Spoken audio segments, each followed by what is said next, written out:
Should we be having this conversation now? Absolutely, absolutely. So every adult really needs an estate plan. It's a misunderstanding that it's for the elderly and for the wealthy or for someone who's sick.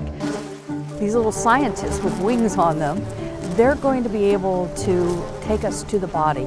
They're going to be able to tell us where someone has been dumped. Jack Kevorkian back in the 90s created widespread hysteria with the introduction of the concept of assisted suicide. I'm very well versed on which opioid works for what type of pain. I have a lot of experience in that. Tranquility Oak Cemetery looks like a typical graveyard, but if you look closely, there is a section that looks a little different.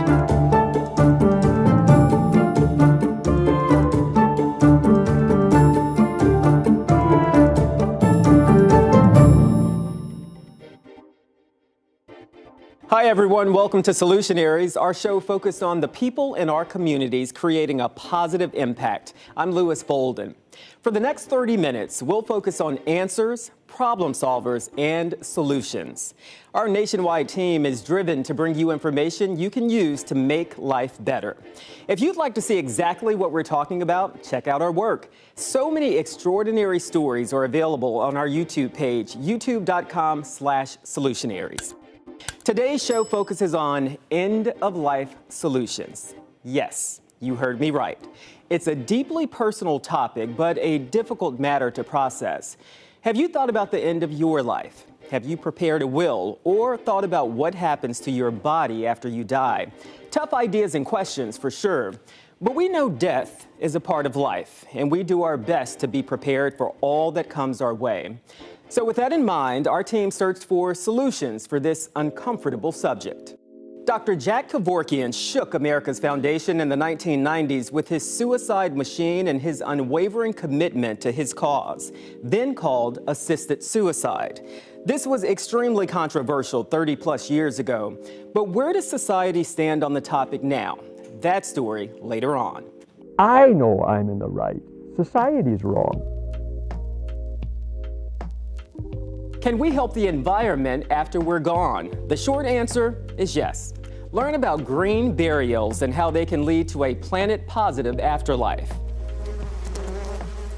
Bees, yes, bees can help investigators solve murders. In Virginia, these tiny scientists could be carrying vital clues back from a body farm, helping teach and inform the next wave of detectives. What's a body farm? How are bees doing this? How do you fit in? Well, that's where we start today.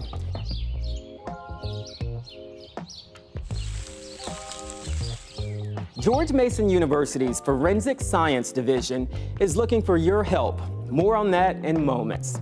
But their pursuit to create more effective investigative practices begins at life's end. Jenna Zipton has the story.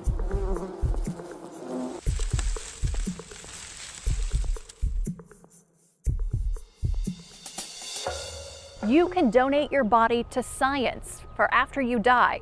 What does that mean?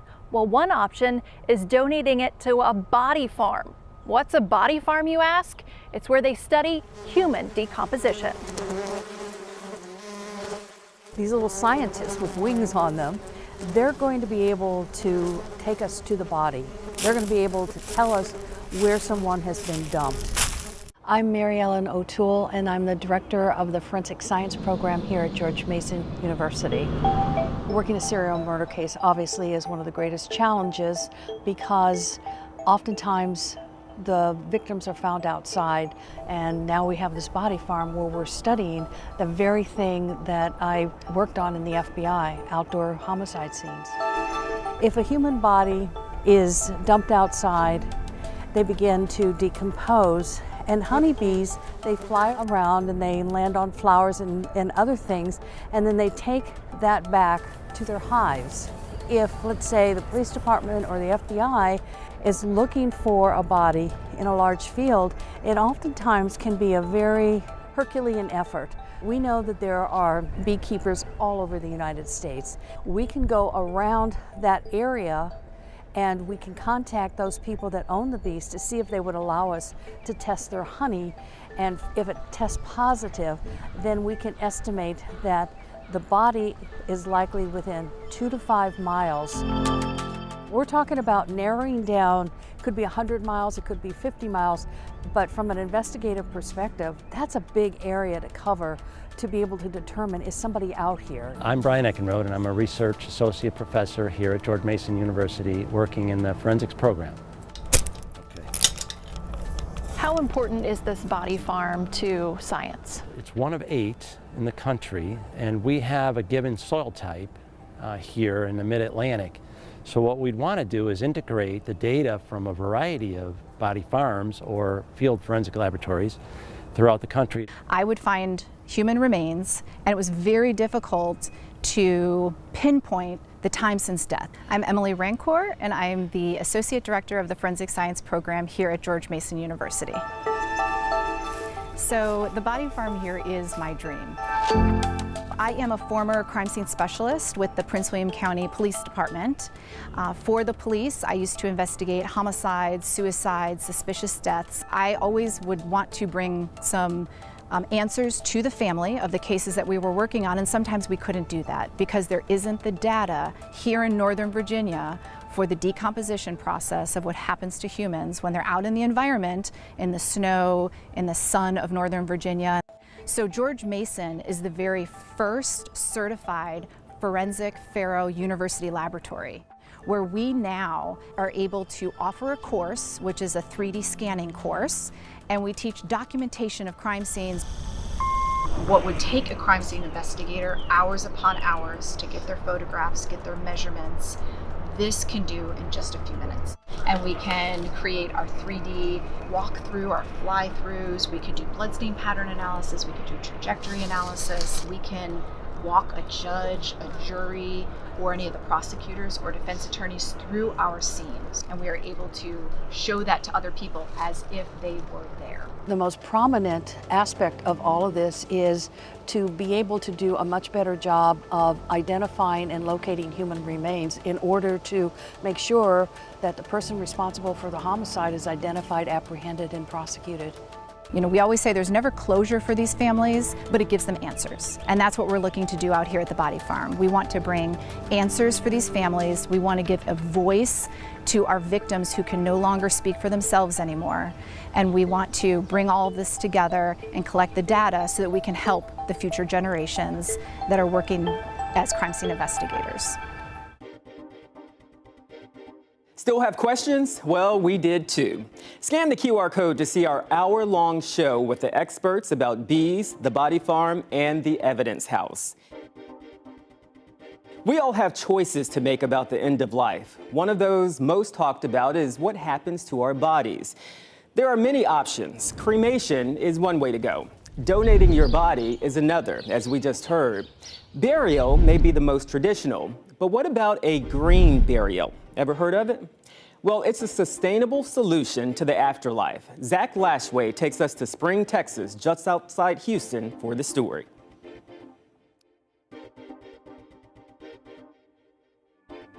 It's a conversation maybe you have had with yourself or your loved ones. What do you want to happen to your body after you pass away? For a long time, you either had cremation or traditional burial in the ground or in a mausoleum. None of these options are good for the environment or your wallet. I'm Zach Lashway, and I'm looking into green burials, a solution that can benefit our environment, budgets, and beliefs, but with it comes obstacles like accessibility. Tranquility Oak Cemetery looks like a typical graveyard, but if you look closely, there is a section that looks a little different. You've got your overlapping trees, your shade, the grass doesn't grow, so you'll see the moss on the ground, which really entails the all-natural preservation of the land. Michaela Cleary is manager of Addison Funeral Homes in Spring. It really encompasses what we try to entail in a green burial. Those buried beneath the earth's surface are not embalmed, nor are they in a coffin or a concrete box. Caitlin Hauke is on the board of directors of Green Burial Council International, a nonprofit aimed to inspire and advocate for environmentally sustainable natural death care. you're not doing the environment any favors by doing a traditional burial. Usually the body gets embalmed. Embalming fluid contains a number of different chemicals, including formaldehyde. You're putting a casket into the ground. They tend to be made of materials that are things like rare wood or metals and things that you generally wouldn't want to be resourcing and then putting into the ground. According to the council, cemeteries use nearly 65,000 tons of steel and 1.6 million tons of concrete each year. Caitlin adds, traditional burials produce 250 pounds of carbon, while green burials sequester 25 pounds of emissions. At the end of the day, the end of life is personal. And for some, they want their final act to be one with the earth. Green burials and green funeral options typically cost less than traditional burials, but ultimately it's going to depend on what you want personally and, of course, the laws where you live. For example, in Texas, cremation by water is not an option for humans. However, it is legal for pets. In Houston, I'm Zach Lajway, Solutionaries.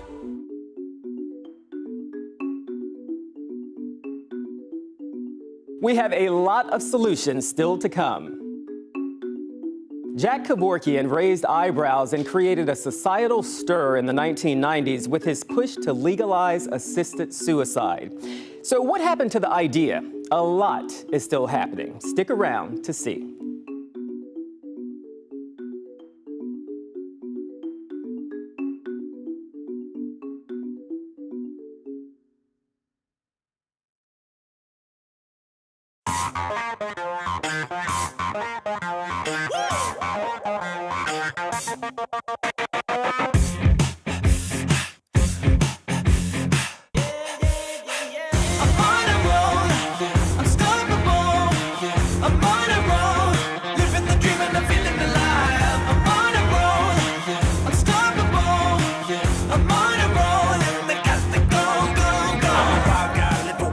I lose my mind when it don't fly. I don't miss fire, yes, hardwired day and night. I get my way.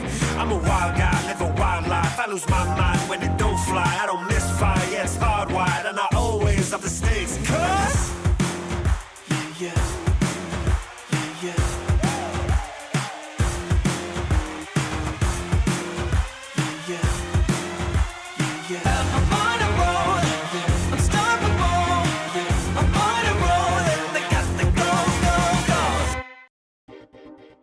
Welcome back to Solutionaries, where we highlight people in our communities driven to create a positive impact.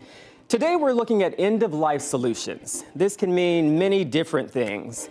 In the early 1990s, Dr. Jack Kevorkian's controversial actions created awareness of medical aid in dying or death with dignity.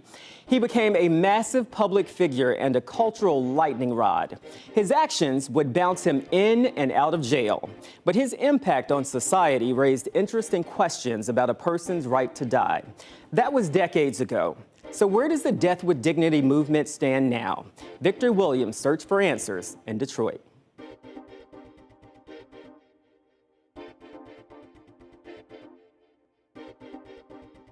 Believe it or not, you have so many people who want to die but can't. Just imagine being terminally ill and then finding out that the quality of life you're living at the end of all of this is less than ideal. We know that Jack Kevorkian back in the 90s created widespread hysteria with the introduction of the concept of assisted suicide. But before we get to all of the societal impacts of those actions, we just want you to know that right here at Solutionaries, we are very intent on showing you the responses to problems and then showing you the evidence of those results. Of course, we're also going to be showing you the limitations because we realize that perfect solutions do not exist. And if that quality of life isn't going to be there, I guess being a Christian, to me, it's a better place than heaven. Unfortunately, that's the sad reality for many people living all across the country. I feel like it's just all on just how you feel at that moment. It is hard. It's a hard, very hard decision to make. But at the end of the day, it's just like your right is your right. And if this is how I want to go, and if they allow this, then hey, why not? Many other countries are finding their own solutions to helping people gracefully pass on, even our neighbors up north. We'll get to that later, but first, let's talk about the root of what some might call assisted suicide. The state of Michigan has extremely close ties to the controversial topic. He's made himself known for his sharp, often shrill defenses of physician-assisted suicide. But this morning, the man often called Dr. Death, Jack Kevorkian, walked in silence. Dr. Kevorkian. Kevorkian. Dr. Kevorkian. Kevorkian. Dr. Jack Kevorkian. It's no secret that Jack Kevorkian from Pontiac made a name for himself by making it easier for people to kill themselves if they wanted to with this voluntary euthanasia creation. It caused a lot of soul searching about how society should deal with this. I know I'm in the right. Society's wrong. With his voluntary euthanasia creation, he was able to help around 130 people pass over to the other side. He was committed, sincere, believed in what he was doing, but almost too much so. Just let go of me, please. I walk. Just let go of me. But all that came crashing down when Kevorkian was convicted of murder in 1999.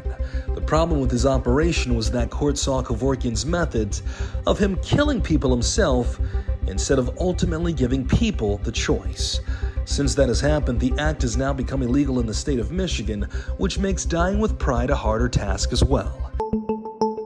In 10 other states, however, it is legal to self-willingly die in certain circumstances by something that's called MAID, which stands for Medical Aid in Dying.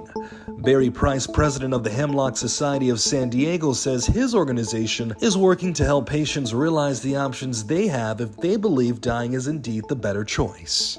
We have been for 36 years as an organization attempting to educate people regarding their end-of-life options. He's seen the torment patients can go through if they don't have this option. It's terrible.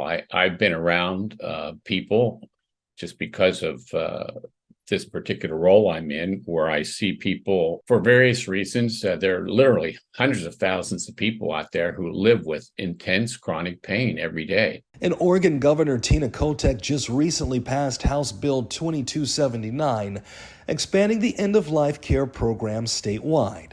Yet in other countries like Canada, the process is a lot more straightforward. Of course, finding solutions to all of these problems is not an easy thing, but if a person really wanted to pass on, certain laws have to be in place already right here in the United States for a person to legally be able to do so. Now, all of this might change depending on the country that you're living in, but at least thanks to the power of the internet, you have so many organizations that are trying to show people their options while they're here on Earth. Most importantly, if this affects you or the person that you love, it may be time to have a conversation with your doctor. It may not be the easiest step, but at least it's a first. Scan the QR code to see the full story and leave us a comment. We're interested to see where the conversations go. When we come back, discussing the end of life over a slice of pizza. It may sound glib, but there's a reason for it. Don't miss the solutions after the break. At News 6, we bring you local news every night. But what happens when you add the plus?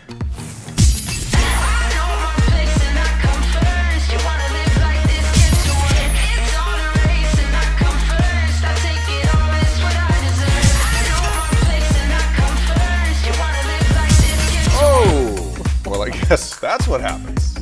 Yeah. Yeah, it's all in the plus. News 6 Plus, weekdays at 5:30.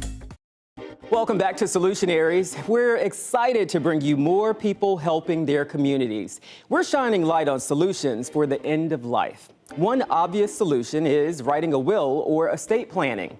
Getting your affairs in order isn't always easy. The process of thinking these things through and then acting on them is a non-starter for many. But it's so very important that they're done. Vic Michelucci and Tiffany Salome met with a creative attorney who wants to get the conversation going.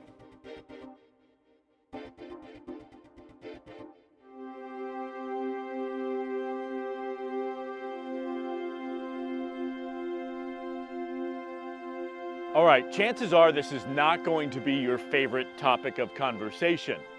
Death. You heard me right. Let's talk about death. I want to bring in our Solutionaries correspondent, Tiffany Salome. Welcome to the team. We're happy to have you. And I'm sorry to start on a weird note, but I have to ask you, Have you prepared? Do you have a plan in place if something happens to you? Honestly, no, Vic, I haven't. It's an uncomfortable conversation, but death is inevitable, right? So maybe we should be planning for it.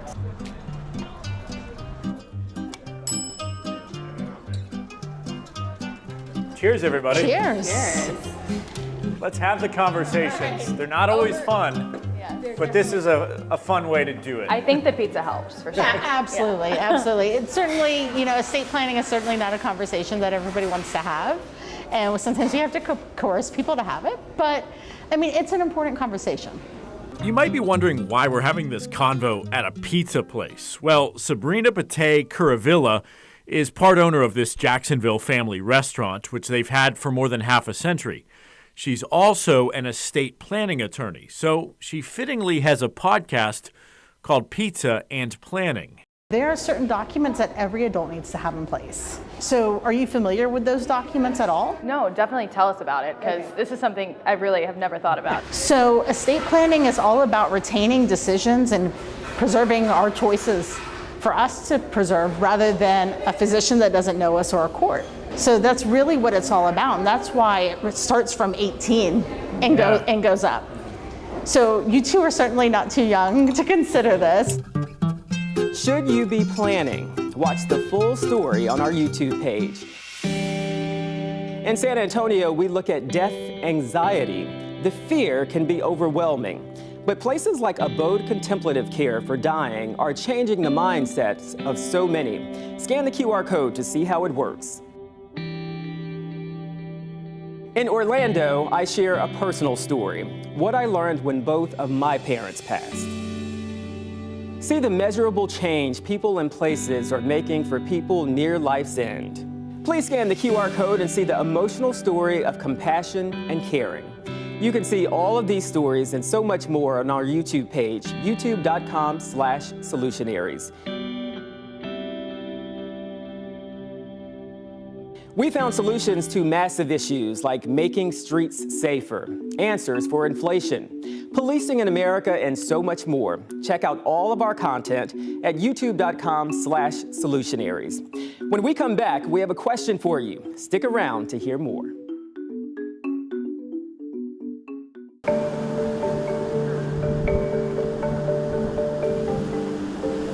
What's going on, everyone? I'm certified meteorologist Jonathan Kegas, and I hope that you are ready for updates on storm tracking, hurricanes, and all kinds of weather-related content coming to you on our YouTube channel, Just Weather. All you have to do is scan that QR code on the screen to like, share, and subscribe to all of our weather-related updates, stories, and video content.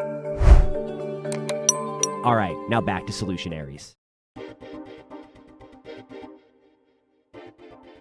Welcome back to Solutionaries. Okay, here's our question for you. Do you know of any Solutionaries in your area? Who are they? We want to know. Scan the QR code and help us celebrate those problem solvers. If you know of an issue and you're looking for help, we would like you to let us know. We'd love to connect you to people who make things better. We've talked about many end-of-life solutions, which you can see here. Let us know if you think we missed anything. Remember, you can see all the solutions we've uncovered at youtube.com/Solutionaries. You can sign up for our newsletter. Go to solutionariesnetwork.com and click the sign up button. We can't wait to bring you more solutions. And please consider reaching out. We need you to let us know about solutions you've seen. That's all for now. Thanks for watching.